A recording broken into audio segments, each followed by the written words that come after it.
A very good day to you. I'm Hank Gross, MidHudsonNews.com. It's Friday, February 23rd.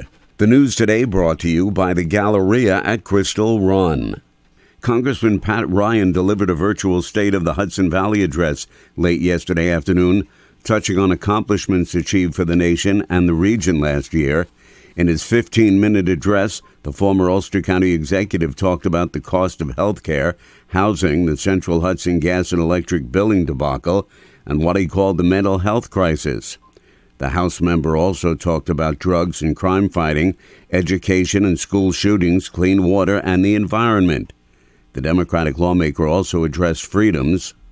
Reproductive freedom, the freedom to marry who you love, the freedom to cast your ballot without unnecessary hurdles, the freedom to worship however you want, the freedom to make your voice heard in democracy, the freedom to live as who you are, wherever you are.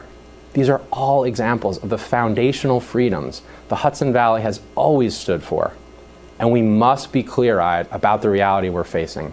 Far too many of these freedoms are under threat. Ryan also talked of regional accomplishments like keeping barges from parking on the Hudson River and removing lead water pipes. Orange County Sheriff Paul Arteta is critical of the state process in designing and updating criminal justice reforms. The sheriff said the most important people were not even consulted before the reforms were approved. I don't disagree with all of the reforms that came out of Albany, but the reforms that are making our public more unsafe are the ones that we're arguing for. We're arguing for them to change it.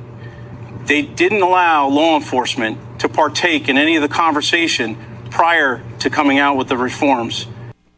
Law enforcement is opposed to the requirement that they produce criminal documentation within a very abbreviated time frame and that certain crimes are exempt from bail. Mayor George Nicolatos and his two Monticello Village trustee running mates will be on the ballot for the March 19th elections. Nicolatos and trustee running mates Michael Banks and Carmen Rue were denied ballot access because their Democratic Party petitions were ruled invalid by the Sullivan County Board of Elections. Since then, the three filed petitions to appear on the general election ballot as independents, and the county board approved them. Trustee Rochelle Massey, who filed valid petitions to run for mayor, will now face off against the incumbent. Nicolatos did not return calls for comment. Rebuilding Together Dutchess County, a nonprofit dedicated to improving the lives of homeowners in need by providing critical home repairs at no cost, has transformed into Rebuilding Together Hudson Valley, with expansion into Ulster County. Its mission continues to serve homeowners and communities across the region in both counties. Wyeth Drummond, the program manager of the organization, says that they're not leaving Dutchess and their efforts will continue as their partners grow with Ulster County. More news right after this. Find over 100 retailers allowing you to spend hours shopping safely at the Galleria at Crystal Run. Enjoy the big brands and the diverse selection of family-owned stores all in one location.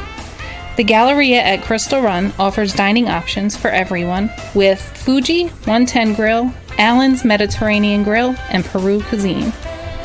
Discover the Mid-Hudson Valley's premier shopping, dining, and entertainment destination, the Galleria at Crystal Run. For more information, follow us on Instagram, Facebook, or visit GalleriaCrystalRun.com. In the wake of a recorded conversation between Monticello Mayor George Nicolatos and police dispatcher Yermia Solomon being made public, village trustee and former Mayor Gordon Jenkins says an investigation into Monticello is warranted by either the U.S. Justice Department, FBI, or State Attorney General's office. The recording captured Nicolatos telling Solomon that if he delivers the Hasidic bloc vote to him in the March re-election bid, he would appoint Solomon as a police officer. Jenkins accused the mayor of trying to, in his words, hijack the Jewish vote to get re-elected. We have a mayor saying something on tape about the Hasidic vote and this and that. So what are we doing? Where is the people that we need someone to monitor this village and look at this village? And then if you have to, dissolve the village. Have someone come in and babysit this village. Sullivan County District Attorney Brian Conity intimated that Nicolados and he were working together undercover on an investigation of corruption, and he suggested the promise of a police officer job for Solomon was part of a staged conversation. A town of Clarkstown man has been convicted for felony illegal commercialization of elephant ivory worth some $70,000. 59-year-old Kenneth Kerner was sentenced to 5 years of probation, 200 hours of community service, an obligation to donate $10,000 to a wildlife non-government organization, relinquishing 3 ivory pool cues offered during the illicit sale, and reimbursement of $15,000 to the New York City District Attorney's Office. A joint investigation began in the summer of 2020 into the illegal commercialization of billiard cues made of elephant ivory, with asking prices as high as $45,000. State police have identified the victim of a fatal vehicle crash on Interstate 84 in the town of Newburgh that occurred shortly before 11 a.m. on Tuesday as a Connecticut man.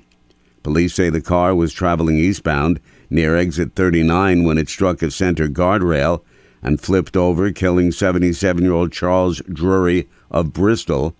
Another person was reported to have been in the vehicle, and that person's condition was not known. The multi-agency Orange County White-Collar Crime Task Force has arrested a New Windsor man on charges of grand larceny, scheme to defraud, and offering a false instrument for filing, all in connection with alleged contractor fraud. As alleged in charges filed in court, 42-year-old Gary Maldonado induced 2 victims into giving him money for home improvement projects that he failed to do and did not refund their money when asked to do so. I'm Hank Gross, MidHudsonNews.com. The news today brought to you by the Galleria at Crystal Run.